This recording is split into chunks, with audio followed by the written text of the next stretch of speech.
esta cuestión del origen del hombre es realmente muy discutible, muy espinosa.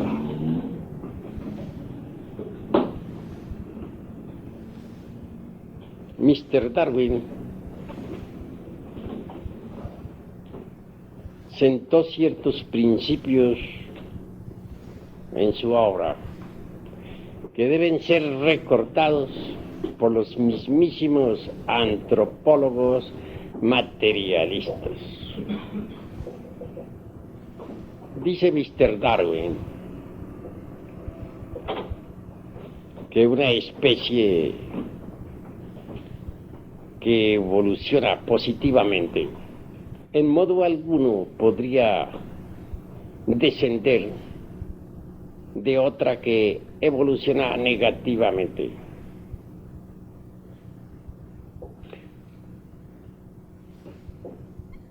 También afirma Mr. Darwin que dos especies similares pero diferentes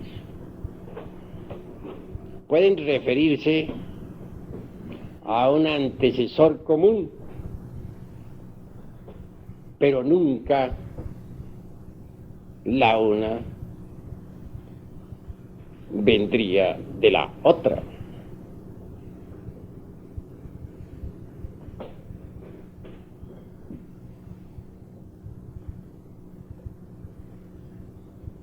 Así que conforme nosotros vamos avanzando en estas disquisiciones de la antropología científica, obviamente encontramos ciertas contradicciones en el materialismo. ¿Cómo es posible que se ignoren los principios darwinistas?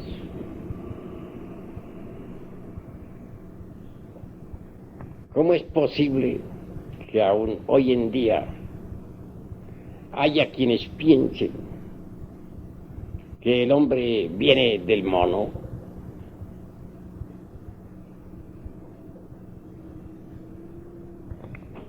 Incuestionablemente,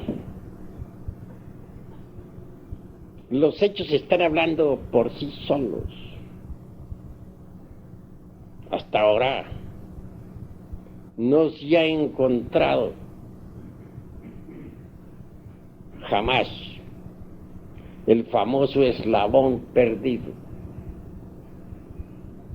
¿Dónde está?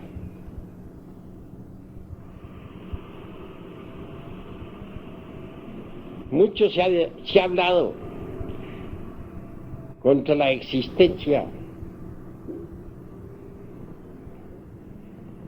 del padre de Manu,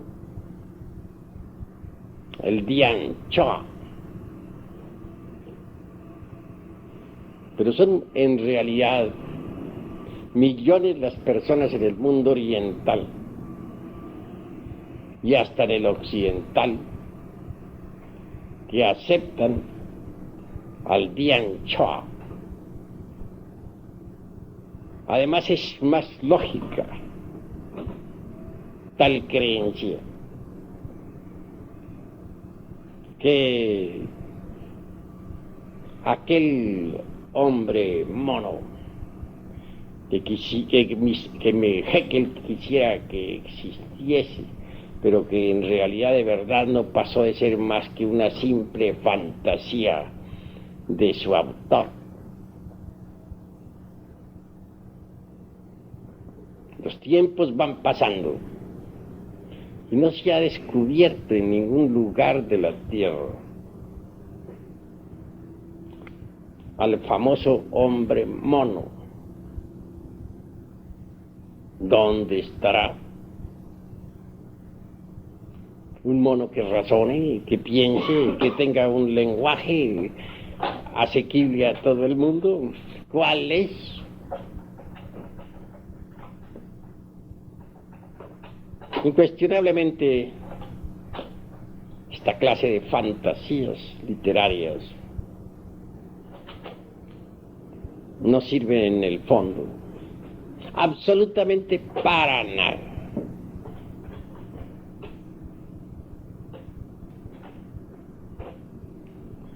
Obsérvese, por ejemplo, el tamaño de los cerebros. El cerebro de un gorila, en volumen, no alcanza a ser ni siquiera la tercera parte del cerebro de cualquier salvaje de Australia, que bien sabemos, entre paréntesis, que son las criaturas más primitivas de nuestro globo terráqueo. Faltaría un eslabón que conectara al gorila más adelantado con el salvaje más atrasado de Australia. ¿Dónde está ese eslabón?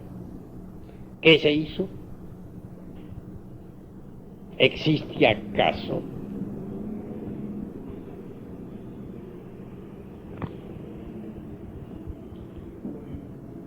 Indubitablemente, en el continente Lemur, durante la era mesozoica, surgieron los primeros simios, mas ¿cuál sería su origen? La gnosis afirma en forma enfática que determinados grupos lemúricos humanos se mezclaron con algunas bestias subhumanas para originar las especies de los simios. Claro, Haeckel en modo alguno se opuso jamás al concepto de que los simios habían tenido su nacimiento en Australia. Digo, perdonen ustedes, en Lemuria. Aceptó siempre la realidad de ese continente. Pero reflexionemos un poco. ¿En dónde estaba ubicada la Lemuria? En el Océano Pacífico, eso es obvio. Cubría una extensa zona de ese mar. A través de 10.000 años de terremoto, se fue sumergiendo poco a poco entre las embravecidas olas del océano. Mas quedaron restos de Lemuria en la Oceanía, Australia, la isla de los Galápagos, la isla de Pascua, dispensen, etcétera. La Lemuria tuvo realidad, ocupó su lugar en un tiempo muy antiguo. Esto podrá molestar hoy en día a aquellos antropólogos materialistas, partidarios de la Pangea. Se han embotellado tanto esos señores en su dogmatismo sobre la Pangea, que ni remotamente aceptarían la posibilidad de la Lemuria.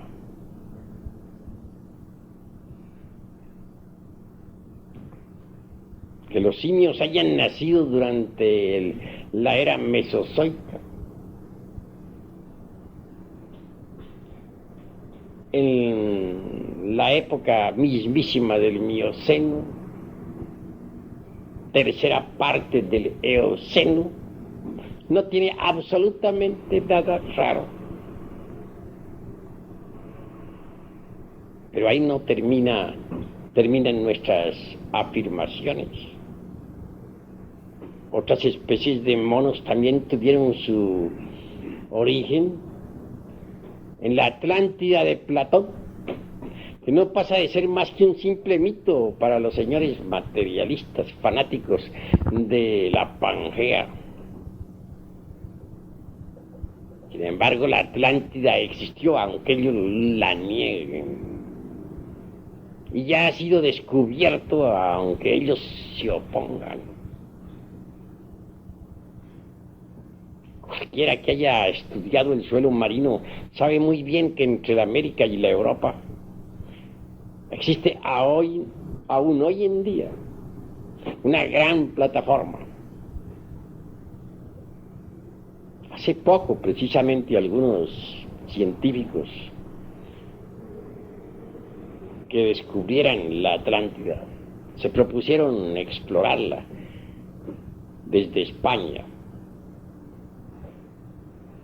Sin embargo, era la época del régimen de Franco y no les fue posible. La Atlántida no es, pues, lo que se cree, una leyenda fantástica. Tuvo realidad.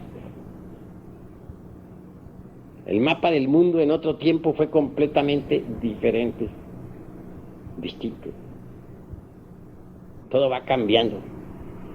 Aún la mismísima Pangea de los materialistas antropólogos tiene que haber sufrido de tremendos cambios. Pues bien sabemos nosotros que los continentes son flotantes. Ya don Mario Rosso de Luna lo ha explicado claramente. Y esto no debe sorprender a nadie. En eso sí están de acuerdo los fanáticos materialistas de la Pangea. No lo niegan, mas les falta muchísimo todavía como para conocer las causas o motivos de tales flotaciones continentales.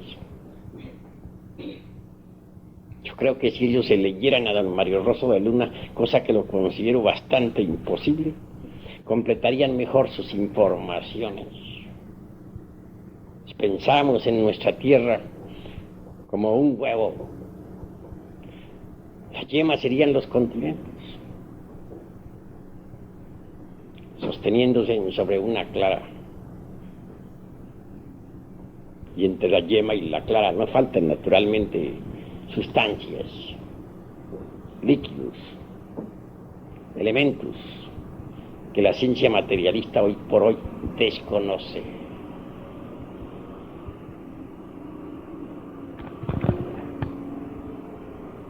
Hay quienes creen que ciertos tipos de monos superiores, o de changos, diríamos nosotros, como el gorila, orangután, chimpancé, vienen de Lemuria.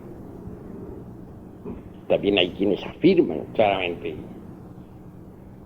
que las clases inferiores, como el catirrino, catarrino, platirrino, etcétera, vienen propiamente de la Atlántida. En esto no pondremos objeciones, pero sí tenemos que reflexionar, y profundamente. Por ahora se están haciendo ciertos comentarios muy simpáticos. La ciencia materialista inventa todos los días nuevas hipótesis. Han establecido una cadena muy curiosa, ridícula por excelencia, con relación a nuestros posibles antepasados. Como rey de esa cadena aparece el tiburón, del cual descienden, según dicen los antropólogos materialistas, los lagartos. Ridícula teoría, ¿verdad? Solo concebible por mentes de lagartos realmente. Y prosiguen después con el famoso opossum, otra criatura similar al cocodrilo, pero un poquito más evolucionada, según enfatizan. Y de allí pasan, siguiendo el curso de la gran cadena de maravillas, a cierto animalismo, al que se le ha dado por estos tiempos muchísima importancia.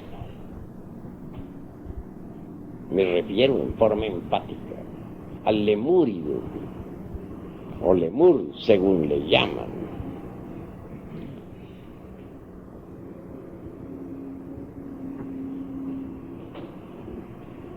Le atribuyen una placenta discoidal, cuestión que es rechazada por los mismísimos zoólogos.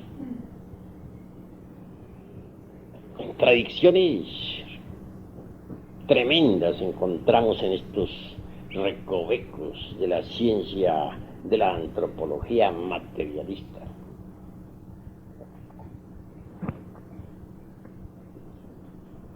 Pero sigue la cuestión, diciéndose que de ese animalillo que pudo haber existido hace unos 150 millones de años, desciende a su vez el mono. Y por último,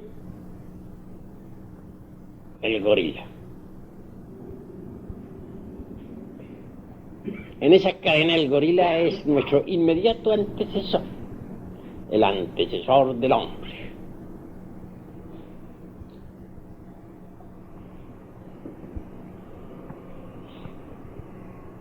Algunos antropólogos, como decía en mi pasada conferencia, no dejan de meter en estas cuestiones al pobre ratón. Y hasta quieren incluirlo también dentro de esta cadena.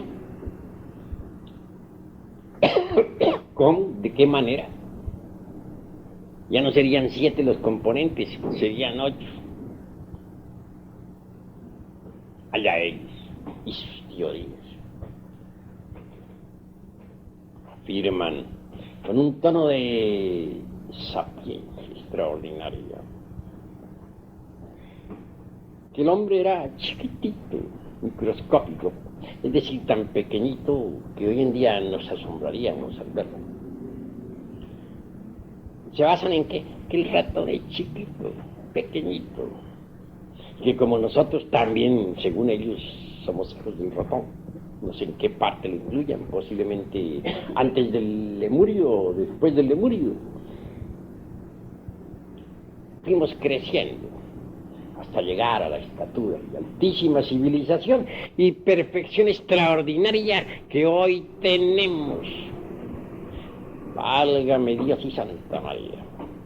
Hoy en día el ratón pasa a ocupar los primeros puestos en las conferencias públicas.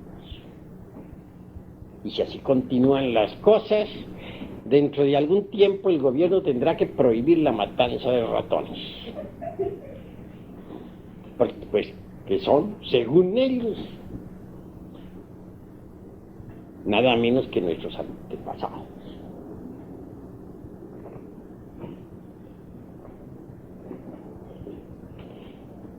Pero, ¿dónde están los eslabones? ¿Cómo es posible que del tiburón, así porque sí, aparezca de la noche a la mañana o a través de unos cuantos siglos el lagarto?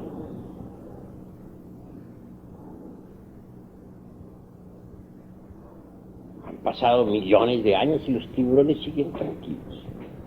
Y nunca se ha visto que de una especie de tiburones, sea en el Atlántico o sea en el Pacífico, nazcan nuevos lagartos. Empezando, porque los lagartos, por lo menos los que yo he conocido, si no están demasiado civilizados todavía y andan por ahí por las calles inventando teorías, en realidad de verdad no se encuentran en el mar, sino en los ríos y en los lagos. ¿Conocen ustedes acaso alguna vez alguna especie de lagartos o cocodrilos surgiendo de las embravecidas olas del océano? Bien sabe todo el mundo que los lagartos son de agua dulce. Los hemos visto en los grandes ríos y eso me consta. He visitado también los océanos. Nunca he visto o jamás he escuchado que pescador alguno haya pescado en pleno océano un lagarto. Pescaban tiburones, pero lagartos, ¿cuándo? Estamos hablando sobre hechos concretos, claros y definitivos. ¿Y dónde estarían el eslabón o los eslabones que conectaran al lagarto con el opossum?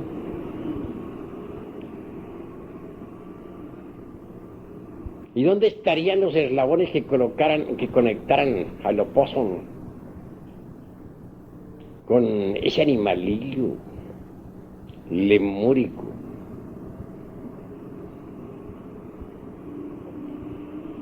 que, desprovisto de placenta, pero señalado por Haeckel como criatura con placenta discoidal? Y prosiguiendo, ¿dónde estarían los eslabones que conectaran a tal criatura con el mono? Y por último, ¿dónde estarían los eslabones del mono con el gorila?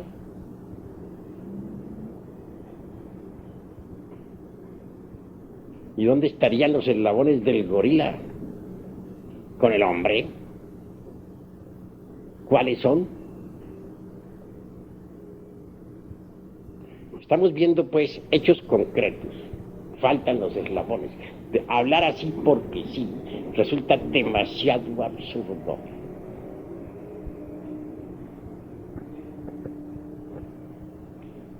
Se ha hablado demasiado sobre el monerón, átomo del abismo acuoso, la primera pizca de sal en un océano silúrico, lleno de lodo en el fondo y donde todavía no había sido depositada la primera capa de rocas. Pero, ¿cuál es el origen del monerón? ¿Podría acaso concebirse que algo tan extraordinario como el primer punto atómico del protoplasma, tan debidamente organizado y con construcción tan compleja, hubiera resultado del azar, del acaso?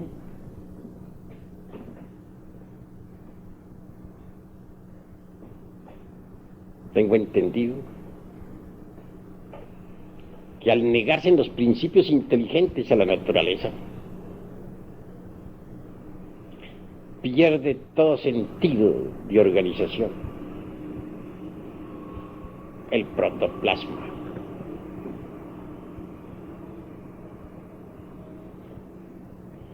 Los tiempos van pasando y la antropología materialista irá siendo destruida poco a poco.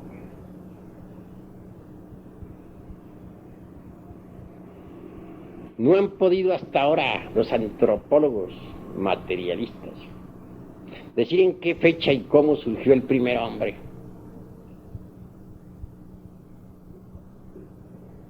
Hipótesis, nada más. Y resultan bastante ridículas tales hipótesis. No tienen fundamentos serios.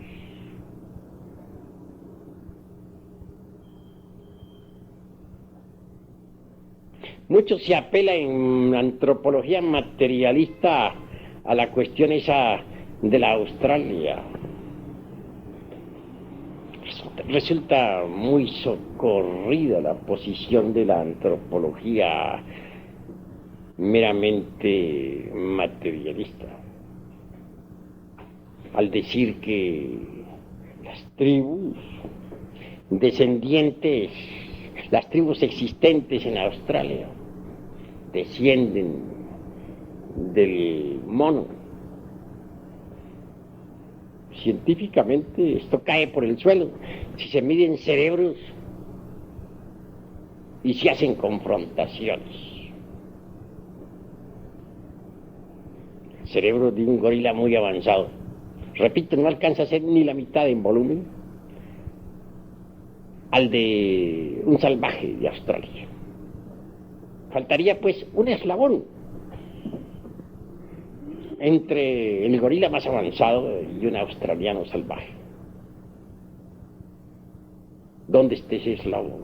Que nos lo presenten, que nos lo muestren. Aquí estamos todos para verlo.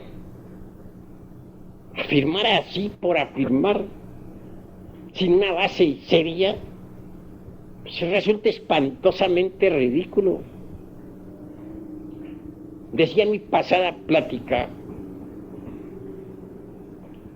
que ellos, los señores del materialismo antropológico, afirman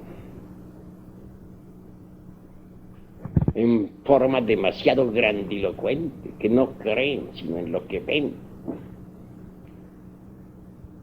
Pero los hechos están demostrándonos su falsedad. Están creyendo con firmeza en hipótesis absurdas que jamás han visto. Eso de decir que nosotros en su origen venimos del tiburón y establecer luego una cadena de caprichos simplemente por parecidos fisionómicos demuestra en el fondo una superficialidad llevada al extremo. Si eso escriben, en verdad que es abusar demasiado de la inteligencia de los lectores. Si eso hablan, resultan en el fondo terriblemente cómicos y hasta absurdos.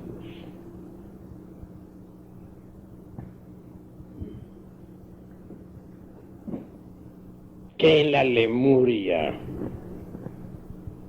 continente que posiblemente hoy pongan en tela de juicio los fanáticos espantosos de la Pangea, se hayan mezclado seres humanos con bestias, no lo ponemos en tela de duda. Resultaron de allí no solamente simios, sino múltiples formas bestiales que aún hoy en día tienen documentación, tanto en el este como en el oeste del mundo.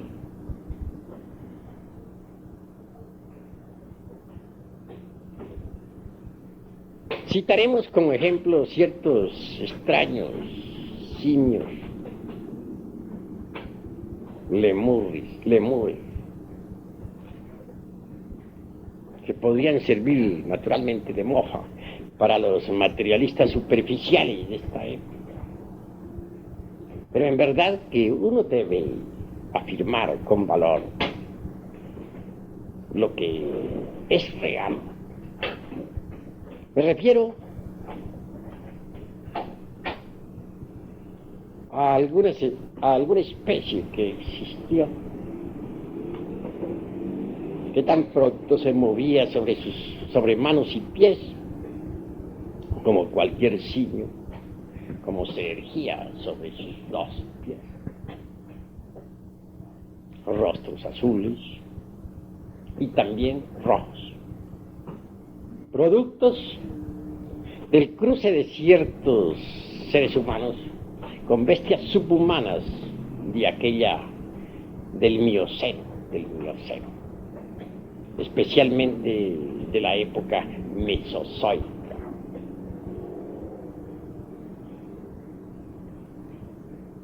Que hablaban, así lo dicen las viejas leyendas, así se han dado, así encontramos datos en papiros y en muchos monumentos antiguos.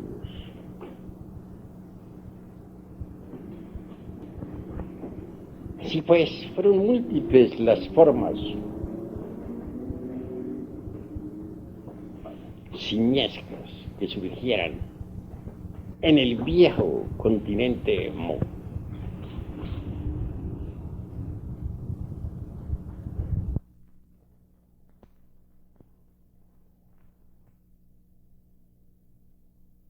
Mas, ¿cómo surgiría el hombre? ¿De qué manera? Hasta ahora este ha sido un verdadero rompecabezas para los materialistas de Darwin y de Haeckel, y aún para los materialistas antropólogos contemporáneos. ¿Dónde podríamos nosotros hallar el origen del hombre?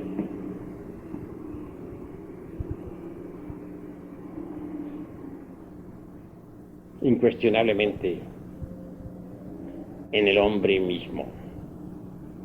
¿En qué otro lugar?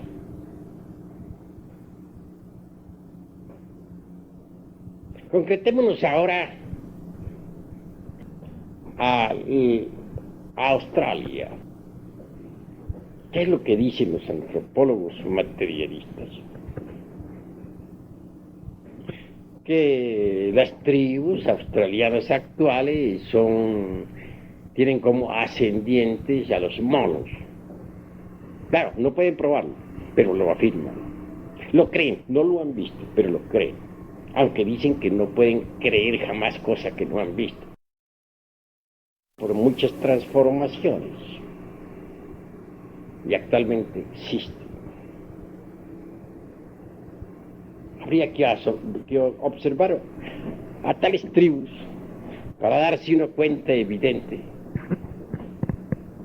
de que se trata de mezcla de habitantes de antigua Lemuria con ciertas bestias de la naturaleza.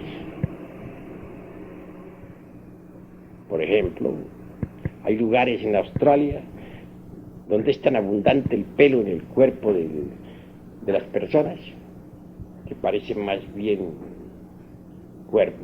piel de bestias. Eso da, naturalmente, una aparente base como para que los señores materialistas digan, sí, ahí, son hijos de los antropóides. Nuestra teoría demostrada. Porque no, ellos, los antropólogos materialistas, son terriblemente superficiales. No tienen en verdad madurez en el entendimiento. Se trata de mentes en estado de decrepitud, degeneradas.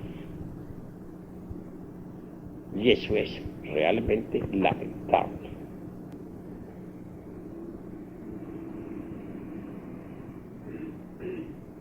Si queremos nosotros, en verdad, buscar el origen del hombre, tenemos que conocer a fondo la ontogenia. No sería posible conocer la filogenia excluyendo a la ontogenia.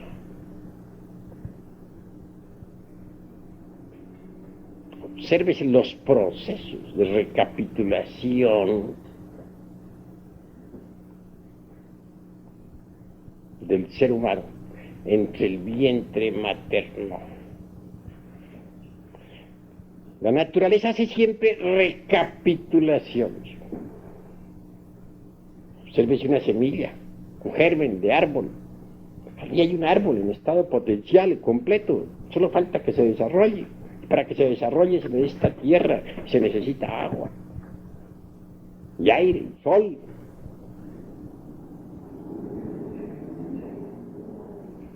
La naturaleza recapitula todos los procesos del árbol que sirvió de padre, dijéramos, para el germen que se ha de desarrollar.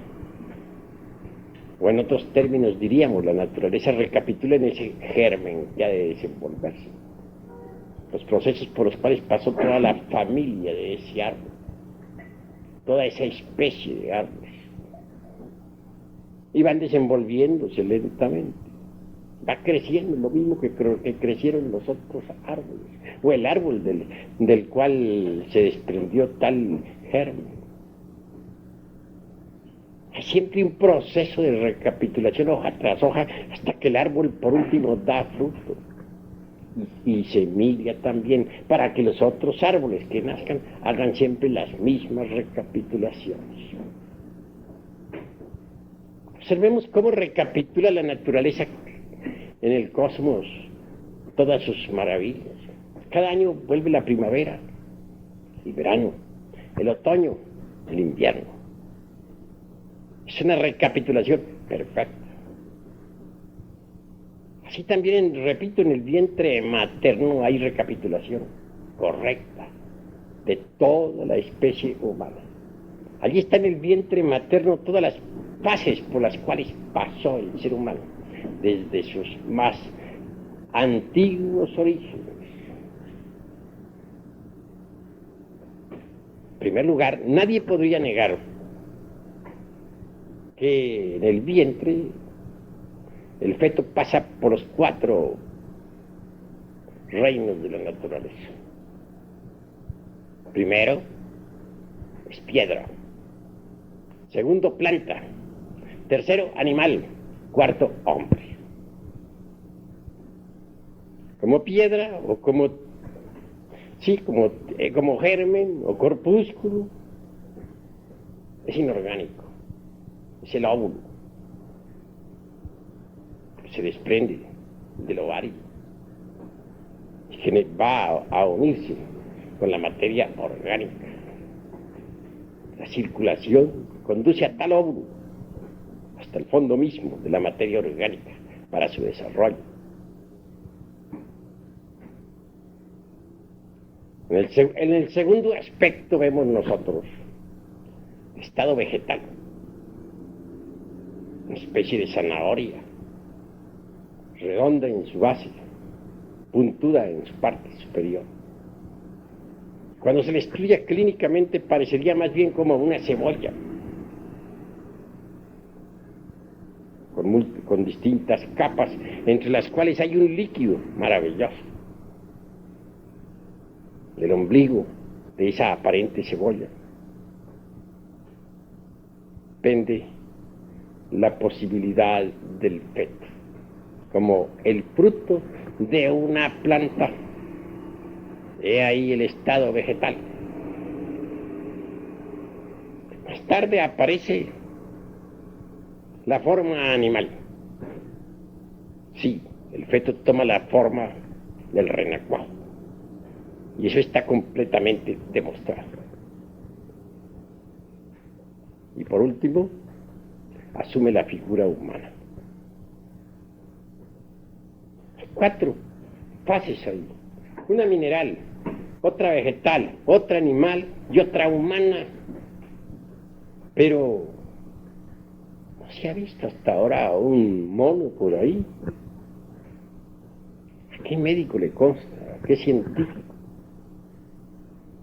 haber visto alguna vez la fase de antropoide?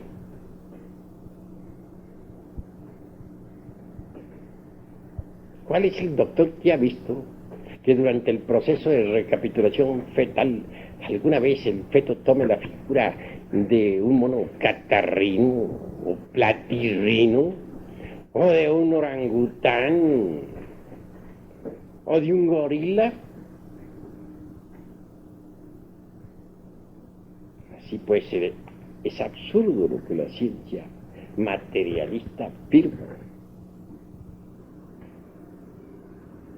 El origen del hombre hay que buscarlo en el vientre mismo de la mujer. En esos procesos de recapitulación. 150 millones de años. Obviamente, la única forma o lo único que puede en estos momentos darnos a nosotros la razón y demostrarlo será cuando aparezcan esos aparatos que actualmente se están haciendo experimentos. Unos experimentos se están haciendo en Italia y otros en los Estados Unidos y ya se han obtenido muy buenos resultados.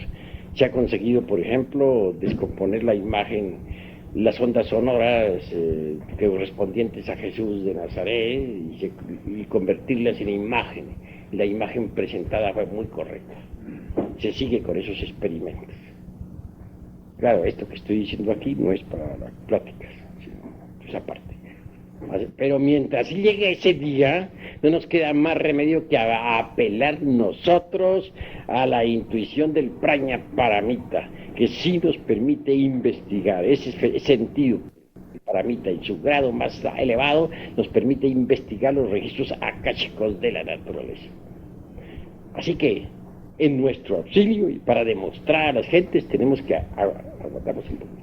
Tenemos que aguardar sencillamente que se perfeccionen los aparatos que en Estados Unidos e Italia en este momento se están perfeccionando.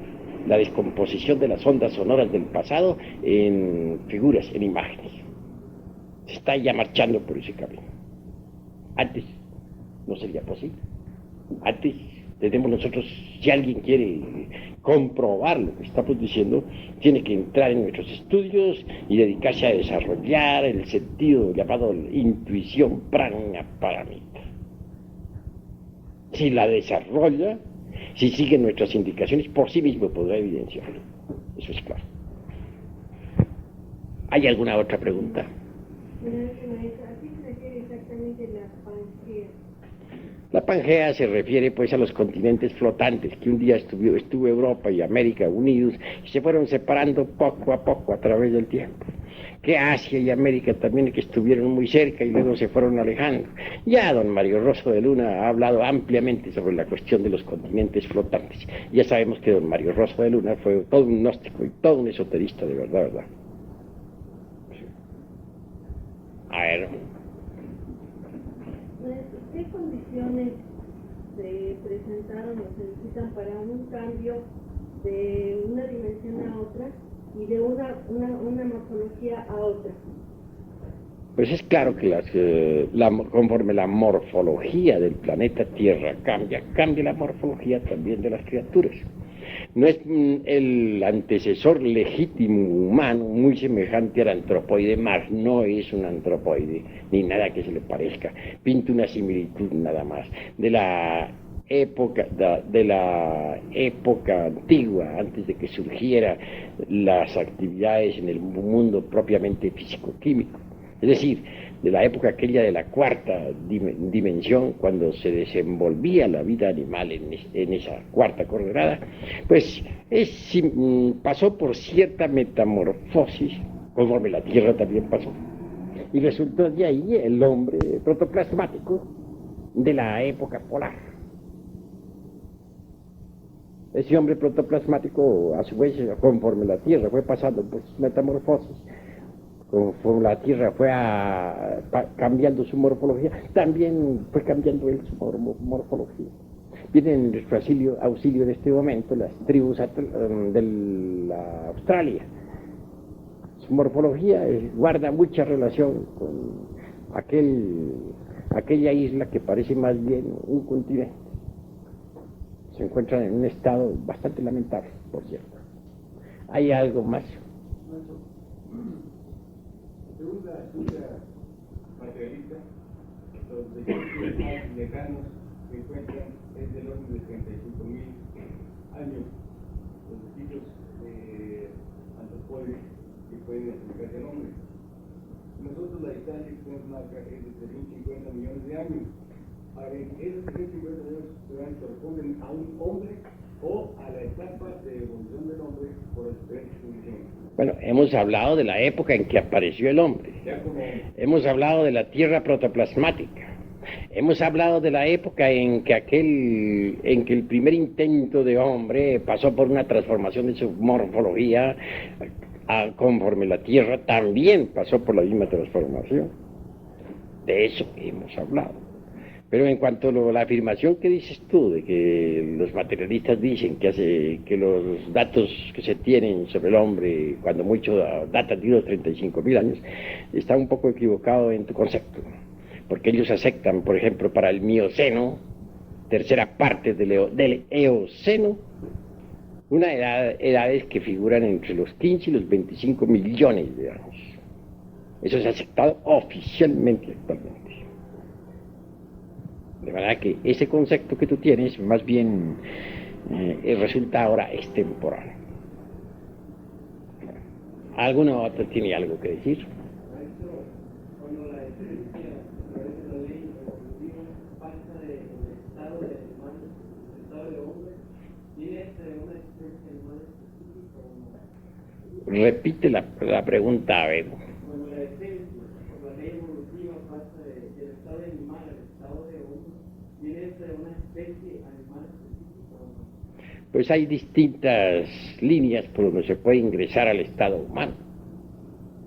Eso es obvio, no es una especie definida. Claro está que no. Hay distintas líneas por donde se ingresa al estado humano. Ahora hay que tener en cuenta también, y eso lo trataremos después en próximas pláticas, que no solamente existe la evolución, existe también la involución. Al final de cada subraza, de cualquier raza, hay involución. Y al final mismo de toda raza hay involución. Eso es obvio, pero sobre eso nos ocuparemos más tarde. ¿Alguna otra pregunta? Sí. Maestro, usted habló de la cuarta, quinta y sexta dimensión.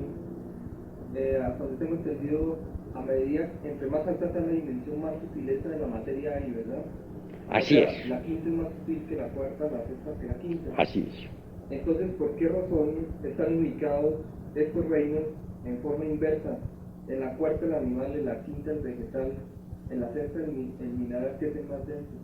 Porque ahora concretando, porque esto no lo vamos a grabar para conferencia, puesto que los señores materialistas tenemos que hablarle en forma diferente. No lo vamos a concretar para el libro, aclaro, sino aquí entre nosotros diré lo siguiente. En el mundo de la mente, naturalmente se desarrolló la primera ronda de evolución. Lo primero que surgió allí fue el reino mineral. En el mundo astral surgió el reino vegetal. En el mundo etérico surgió el reino animal. Y en el mundo físico ya apareció el hombre sobre el casquete polar del norte. La primera raza, la raza protoplasmática. Después vinieron los hiperbóreos, después los lemures, después los atlantes y después los arios, todos nosotros. Ese es el orden. Claro que cuando uno está estudiando esas cuestiones en los mundos internos, pues ve las cosas en cierta forma que muy distinto y tiene que saberlo entender. Por ejemplo, es claro que las mónadas del reino mineral, durante la primera ronda, pues tienen figura humana. Y entonces uno tiene la tendencia a pensar que todos eran humanos ahí. Pero no, se trata de los elementales, sencillamente, del reino mineral. Se necesita muy buena capacidad de penetración con la intuición prajna paramita para ver el auténtico reino mineral dejando a un lado sus mónadas. Lo mismo sucede con el asunto del vegetal en la segunda ronda, en el mundo astral. Uno ve elementales, personas muy inteligentes, millones de personas, pues son los elementales. Pero uno con la intuición prajna paramita concentra un poco mejor su atención y puede ver sencillamente que el reino vegetal es una cosa y otra muy distinta, las mónadas. Desciende uno a la tercera ronda, ve uno también puras criaturas bellísimas, inteligentes, comprensivas, que van, que vienen. Uno piensa que son hombres de la tercera ronda. No hay tal, son los elementales. Y si se observa con más cuidado los cuerpos de esos elementales, se verá que tienen distintas formas animalescas que hoy en día, en esta cuarta ronda, ya no se ven. Formas animalescas diferentes. Y por último, ya al final es cuando ve uno surgir una especie de, una criatura semejante, en realidad de verdad, al simio, pero no es un simio. Es similar, tiene cierto parecido, tiene algo que se asemeja al antropoide, pero no es antropoide. Claro, esa criatura, a su vez, al sufrir la Tierra un cambio, una transformación, al alterarse la metamorfosis de la Tierra, se altera también esa forma antropoide y aparece el primer hombre, la primera raza humana viviendo ya en el continente polar, que otrora estaba situado en la zona ecuatorial. Y luego vienen las sucesivas transformaciones de la Tierra, o metamorfosis de la Tierra, que dan origen también a cambios en la raza humana, en la época hiperbórea, en la época lemúrica, Atlante y hasta nuestros días.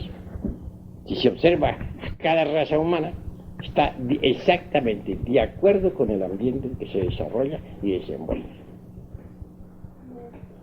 ¿Ese proceso evolutivo ocurrió o aún sigue ocurriendo? Pues todavía sigue ocurriendo.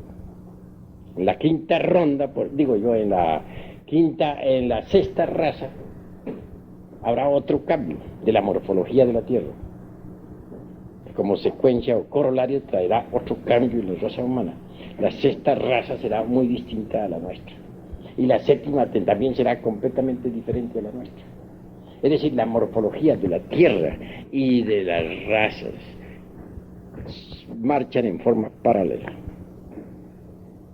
Eso es obvio. ¿Qué relación hay ahora entre, por ejemplo, los elementales que están en el reino mineral de esta tercera dimensión y este proceso que estamos?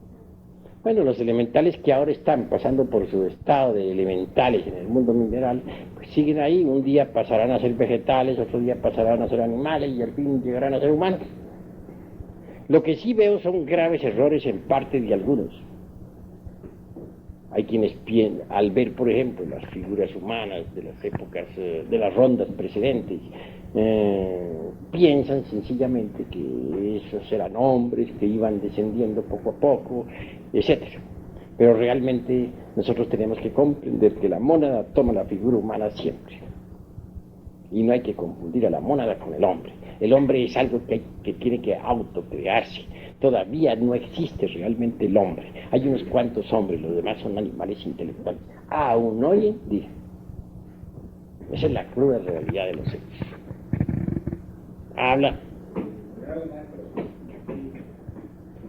El hombre viene de las dimensiones. Entonces es cierto, la teoría maya que dice en el Popol Vuh, que los dioses experimentamos varias formaciones, dioses de la ave, del material, etc. Con varias formas, pero que no reconocían su origen, hasta que por fin Dios un nombre, que reconoció su propio origen. Digo, ¿tiene relación con eso, maestro? Bueno, en este preciso, eso se sale del tema. Es claro que los dioses tomaron figura de hombres, pero eso se sale del tema, ¿no?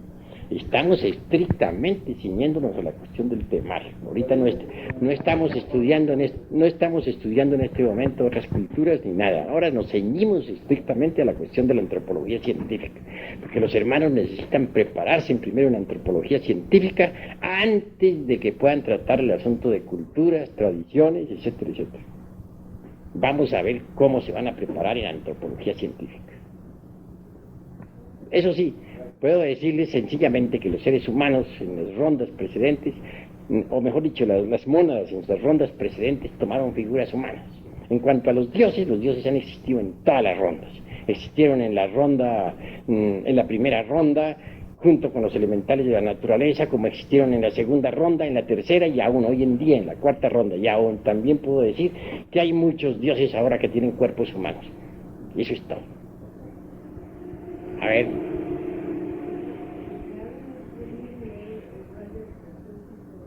¿Cómo? Bueno, ahora no estamos en rayo de creación. Háblame de antropología científica. A ver, otro ya. Tengo entendido que en la ciencia de los hombres, o sea, la ciencia materialista,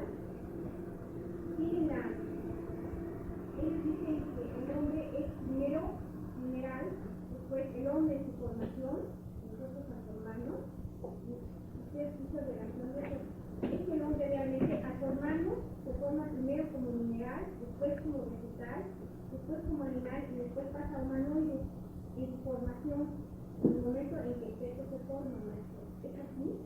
Pues tal como lo hemos planteado, ellos tienen que reconocerlo porque así es. Pero sucede que no se concentran, no ponen la debida atención en esos procesos de recapitulación fetal que son tan importantes. Téngase en cuenta que, como les digo, la ontogenia es la base misma para conocer la filogenia. Ellos andan buscando el origen del hombre fuera de sí mismos y están completamente equivocados.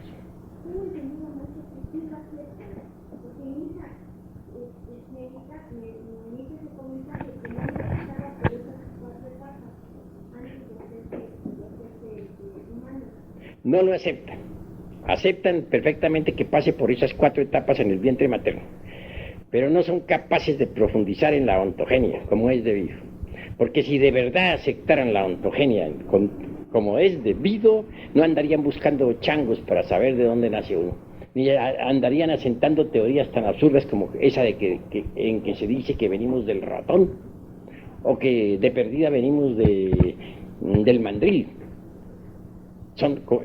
Con esas afirmaciones se están demostrando hasta la saciedad de que verdaderamente no han profundizado en la ontogenia. No sería posible, repito, conocer la filogenia si no ahondamos en los misterios de la ontogenia. Eso es lo que les está pasando a ellos, a los científicos materialistas.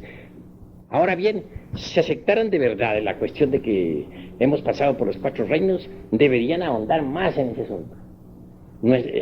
Tendrían que no negarle a los 4 reinos sus mónadas.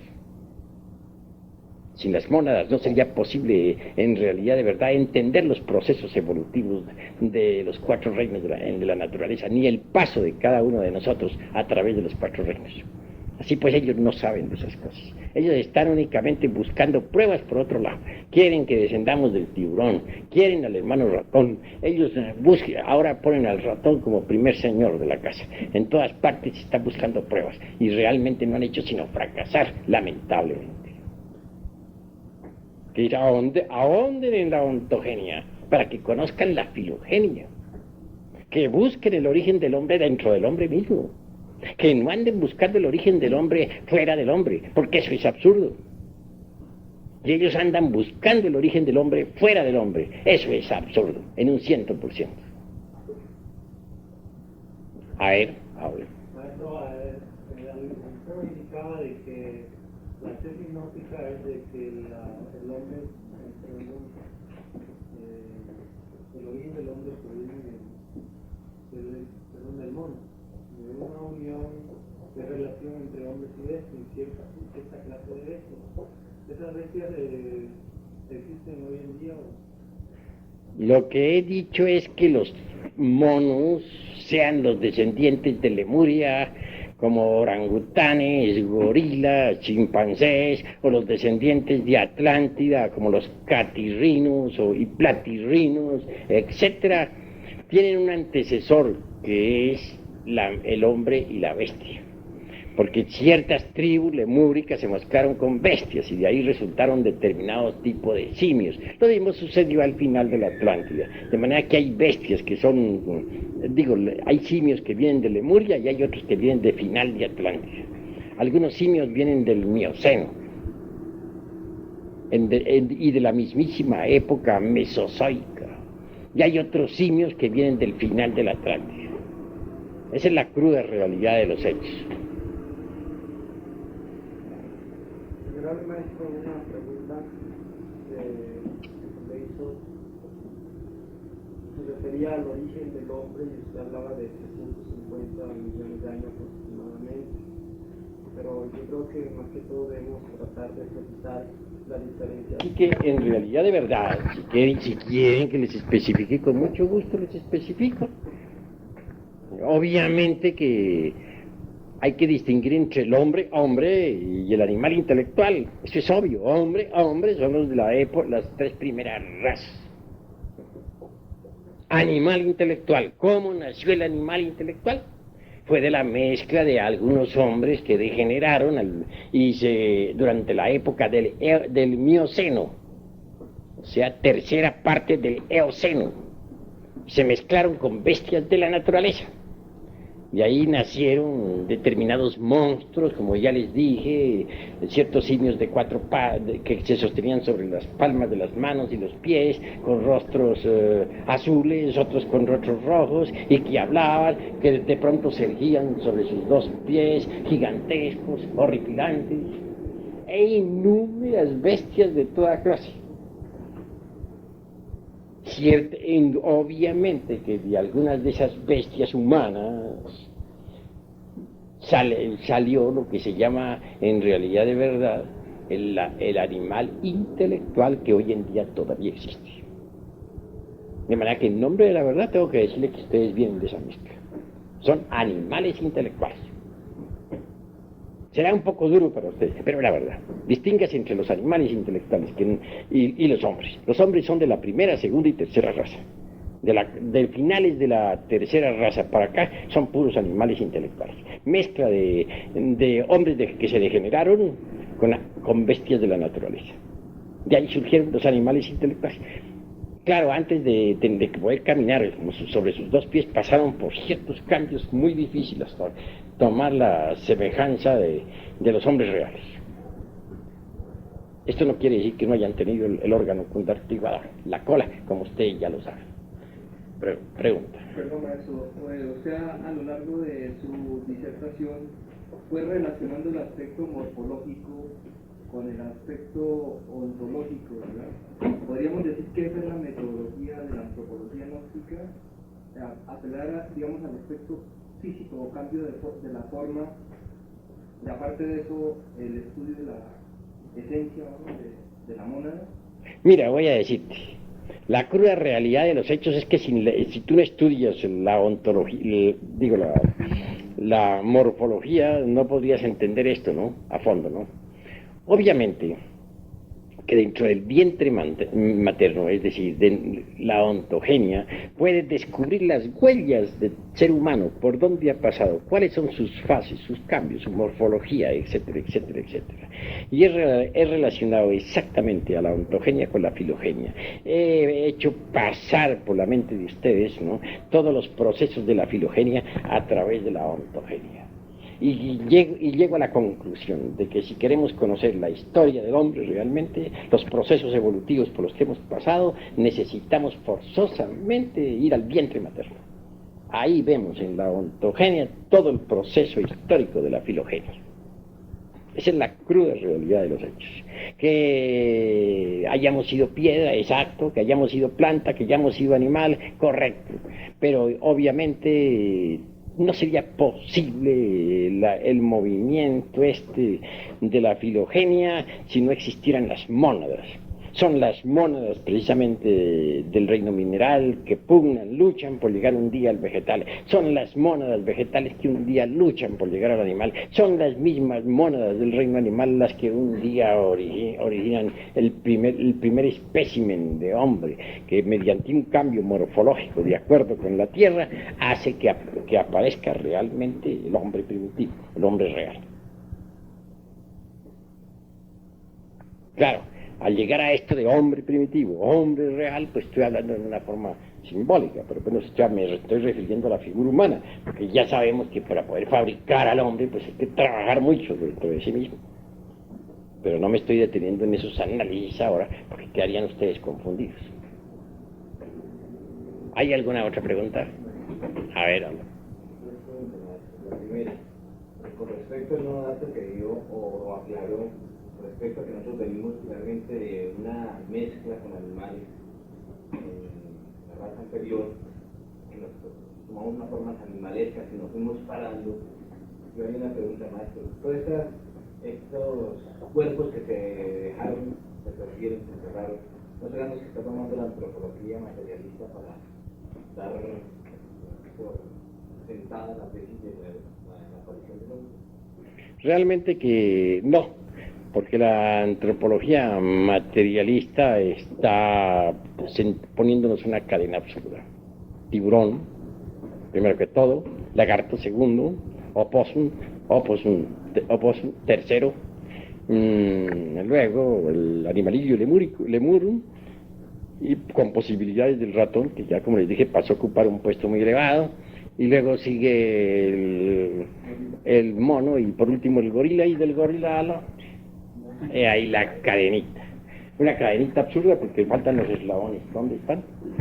Ellos ligan en una forma mecánica todo esto, no solamente desde el tiburón, sino desde mucho antes, es más, desde la célula esta que el maestro ha citado en la profundidad de los mares, y más atrás de la aparición misma del planeta, que es la pregunta que hice hace 8 días, sobre el escenario. Cuando el maestro dice, bueno, en la cuarta ronda, cosa que no vamos a explicar cuando vamos a presentar, aparece el hombre o la figura humana, ya aparece físicamente, aparece sobre el planeta, sobre la raza polar, en ese momento estaba sobre el meridiano, sobre el Ecuador. En ese entonces, cómo la antropología necesita, si quiere, y es necesario para un profesional también, una claridad como la hemos tenido en lo que ha dicho el maestro, una claridad también respecto a la aparición del planeta. O sea, a través de una lógica poder demostrarles que lo que ellos exponen, cómo apareció el planeta a través de la nebulosa, que se fue condensando y aparece con el planeta con sus mares, y ahí va a salir la célula esta que se va a salir en algas, y de las algas el tiburón, así diríamos. Correcto, estoy de acuerdo con eso, pero si nosotros hiciéramos una mezcla de todo eso ahora, si mezcláramos nosotros en este momento las cuestiones de la cosmogénesis con la antropología, en estos instantes, en primer lugar, no nos alcanzaría toda la noche, nos echaríamos aquí por lo menos unos 6 meses, tendrían que traernos el desayuno por debajo de la puerta, esto no concluiría jamás. Vamos a ir desarrollando el tema por orden. Incuestionablemente habrá necesidad de ir desglosándolo, eso que tú afirmas, pero lo vamos haciendo con una didáctica, poco a poco, porque entre paréntesis estamos queriendo dar forma a un libro. Estas conferencias se irán reuniendo en forma de libro, y ese libro saldrá a la luz pública. Debe llevar, por lo tanto, una didáctica. No hay duda, y quién puede negarlo, de que existió una tierra protoplasmática. Existió, y por lo tanto un hombre protoplasmático, el primer bosquejo de hombre en la época polar. Tampoco podemos negar nosotros que la Tierra estuvo ubicada en otros tiempos, en el mundo astral, en el mundo mental. Pues claro, fue cristalizando poco a poco hasta llegar a la época actual. Por eso se dice que primero fue el fuego. El fuego se transformó en aire. Fuego, cuando la tierra fue mental. Se transformó en aire cuando la tierra fue astral. Se transformó en agua cuando la tierra fue etérica. Se convirtió en física cuando la tierra condensó físicamente. Cuando apareció el cuarto elemento, que se llama materia física. Pero esa materia física vino surgiendo desde esas regiones, como ya les decía a ustedes, desde el Iliáster hasta la región meramente tridimensional de Lo del fuego, ellos hablan también de que era un gran fuego que se volvió aire, pasó a ser un mar, agua, después se salió la tierra, y después pasó con una forma, ya que está la tierra, está la forma material, y ya está digamos, el mineral. Después sale el vegetal con las algas, ya saben que no es cierto, maestro, porque también es la bendición, las algas de los animales, y después el animal sale la forma humana, aunque un poquito, no muy derecho, un poco chueco, pero tienen una indicación de la real evolución del hombre, ¿verdad? Pues voy a decirte una gran verdad. Hemos investigado profundamente el materialismo histórico y sabemos lo que es esa ciencia. Lanzan hipótesis sin fundamento alguno. ¿Quién podría negar que primero es el fuego? Para eso no se necesita estudiar esoterismo. El fuego es lo fundamental, solamente que ellos lo hacen dependiente por allá de los rincones de la nebulosa. Ollas donde se cocina, donde hay fuego, hornos ardientes de donde salen mundos. Pero ¿quién los enciende? ¿Quién enciende esos hornos? ¿Y por qué tienen que salir allí? Nada saben sobre esas cosas. Y luego hacen unos planteamientos de vertebrados, comenzando por el simple protoplasma de Haeckel allá arrojado en el fondo de un mar lleno de lodo, porque ni siquiera han aparecido las primeras capas de piedra en la época todavía silúrica. Pero ¿les consta eso a los señores materialistas? ¿Qué pueden ellos saber sobre la constitución de nuestro mundo en el alborear de la vida? Absolutamente nada. No podríamos negar que hemos pasado por las fases de piedra, planta y animal y hombre. Correcto, pero ¿dónde, cuándo y cómo? ¿Saben ellos acaso algo sobre las dimensiones superiores de la naturaleza y del cosmos? Mientras ellos estén negando la posibilidad de una cuarta dimensión, y de una quinta, y de una sexta, y de una séptima, no podrán saber nada sobre el origen de la vida. Imposible, puesto que en realidad de verdad toda evolución comienza incuestionablemente desde la primera ronda y viene a cristalizar físicamente aquí en el mundo físico, después de ya la mitad del camino. Digo a la mitad del camino porque en la cuarta ronda es la mitad del camino, en la quinta todo vuelve a ser etérico, en la sexta vuelve a ser astral, en la séptima vuelve a ser mental. Y solamente es aquí ya, en la cristalización de las formas, donde intervienen ellos para tratar de inventar sus teorías. ¿Por qué no intervienen antes? ¿Por qué no investigan en la vida desde el alborear mismo de la existencia? Por lo tanto, ellos marchan por el camino del error. La primera raza, decimos nosotros, hombre auténtico. Eran figuras humanas, pero realmente en el fondo eran animalitos intelectuales todavía. No habían fabricado su cuerpo mental, ni su cuerpo astral, ni su cuerpo ni causal. Obviamente eran simplemente animalillos que habían cristalizado con una transformación morfológica, animales con figura de hombres. Pero claro, al lado de esa gente de la primera raza vivían hombres verdaderos, todos los pitris lunares, todos los agnisvatas, etcétera, etcétera, etcétera. Criaturas inteligentes, conscientes, que gobernaban al universo. Y siempre ha habido dos clases. Ahora precisamente tenemos nosotros la humanidad, pero eso no significa que no haya maestros de la logia blanca que estén poblando la tierra. Eso es obvio. A ver. Pienso que de cualquier modo, de un paso, digamos, de una raza a otra, hay un proceso en ese cambio morfológico en el maestro. Entonces yo le preguntaba de las mutaciones hereditarias y que nos explicaba usted que no hay tal mutación. Pero entonces ese cambio, ese proceso de, digamos, de una forma a otra forma de ser humano, ¿cómo se da? Bueno, hay cambios morfológicos. Sí, esos marchan de acuerdo con la naturaleza. Porque una cosa es el lemur gigantesco, descomunal, de 4 metros de estatura, que no cabría aquí en este salón. Y otra cosa es el hombre de la quinta raza, una persona de nuestra época.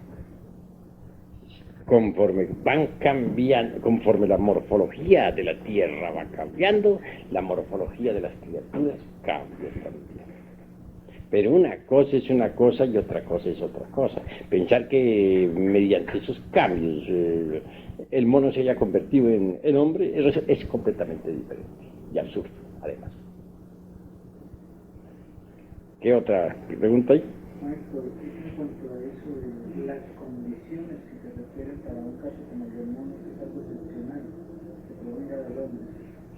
Pues hoy en día no es muy posible. Pero en aquella época de la antigua Lemuria, en pleno Mioceno, y aún más durante la época de los reptiles, la época mesozoica, las condiciones eran diferentes. Los rayos, dijéramos, del Okidanok omnipresente y omnipenetrante se intercambiaban en forma diferente y hacían posibles tales cruces sexuales entre hombres y bestias. aún más, en la Atlántida todavía eran posibles sus cosas. Hoy en día ya cuesta mucho trabajo. Puede un hombre caer en la bestialidad o una mujer en la bestialidad y ya difícilmente sale de ahí una criatura. Así pues que ha habido cambios en la morfología de la Tierra y en las fuerzas ocultas que la gobiernan. Quería referirme, maestro, que hace poco sucedió en la costa norte de Colombia una mutación de un tipo de un niño que nació con cara de marrano, no fue sobrevivido, se murió a los pocos instantes, pero sí eso tuvo grandes revuelos y se hizo algo internacional, fue en Sabana Larga. Bueno, pero no vamos a pensar que la mamá de ese niño se haya metido con un cerdo, ¿no? Me parece imposible. Es posible que la madre haya fijado muy bien su imaginación en algún cerdo, ¿sí? Y que eso se haya grabado completamente en el feto, haya modelado el feto. El hijo lo tuvo en la marrana. ¿Cómo? La marrana. Ah, entonces cambió la cosa, pues. Bueno, ahí sí ya cambió la cosa, entonces ahí sí pudo haber habido un chango muy especial, ¿no? Que se haya metido con la marrana, ¿sí? Esos son casos posibles, pero no definitivos, porque no puede decirse que ese cerdo haya sobrevivido con rostro humano y con cara humana. No logró sobrevivir. Claro, el macho que se haya metido con esa cerda, incuestionablemente es cerdo también, es obvio. Bueno, a ver. ¿Cómo podríamos definir la antropología gnóstica? Bueno, es una antropología por oposición diferente a la materialista, ¿no? Ya sabemos nosotros que antropos es hombre, ¿no? Tropos, hombre, y antropología, pues, el origen o historia del hombre, ¿no? Sí, pero gnóstico quiere decir gnosis, conocimiento, es un conocimiento antropológico más profundo, ¿no? Que va a su raíz gnóstica, a su raíz sapiente, va a buscar el verdadero homo sapiente, busca el homo sapiente a través de otro sistema de estudio diferente, que es el gnóstico precisamente. Es un sistema diferente y llegamos al homo sapiente por un camino muy distinto. Llegamos al homo sapiente a través de nuestra propia investigación. No andamos buscando afuera, buscamos dentro de nosotros mismos. Y dentro de nosotros mismos encontramos al origen verdadero del hombre. No afuera, sino dentro. A ver. Perdón, yo hace poco leí en algún lugar que en Rusia estaban haciendo unos experimentos de relación entre monos y seres humanos. ¿Habrá la posibilidad de que salga algún ser de ese cruce? Pues sí, se obtuvo ya de 100 mujeres que fueron inseminadas con zoospermos de monos, salieron 100 niños que murieron. Es posible, pues, que eso sea así. Están buscando los científicos saber por qué murieron. Eso es lo que falta saber, por qué murieron. ¿Qué buscan los rusos con eso? Crear una raza de esclavos para que se ocupen de trabajos sencillos, manuales, mientras ellos se dedican a las artes y a las ciencias. Así piensan. Como les digo a ustedes, dos especies diferentes, aunque similares, pueden tener un antecesor común, pero nunca una depende de la otra. Más otro caso muy distinto es que se cruce sexualmente un antropoide con un ser humano. Como quiera que son similares, es posible que nazcan las criaturas. Y sí nacieron 100, pero murieron inmediatamente. Creo que ya hasta aquí, ya es suficiente, mis queridos hermanos, porque se nos va haciendo tarde. Vamos a seguir con nuestro ritual.